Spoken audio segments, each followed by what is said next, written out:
Majalisar Shura ta ɗariƙar Tijjaniya ƙarƙashin jagorancin Khalifa Sheikh Sani Shehu Mai Hula ta fitar da wata sanarwa ta bakin sakataren ta Imam Barista Habib Dan Almajiri.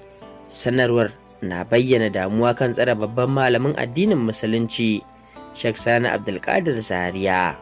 A cikin sanarwar, majalisar ta bayyana cewa Sheikh Sani Abdulkadir mutum ne mai kishi da sadaukar da rayuwarsa wajen yada ilimi da koyar da addinin Musulunci cikin biyayya da kwanciyar hankali. Majalisar ta bayyana rashin jin daɗi kan yadda aka kama shi tare da ci gaba da tsare shi ba tare da bayyana cikakken dalili ba, lamarin da ke tayar da hankalin mabiya ɗariƙar Tijjaniya da sauran al'ummar musulmi baki ɗaya.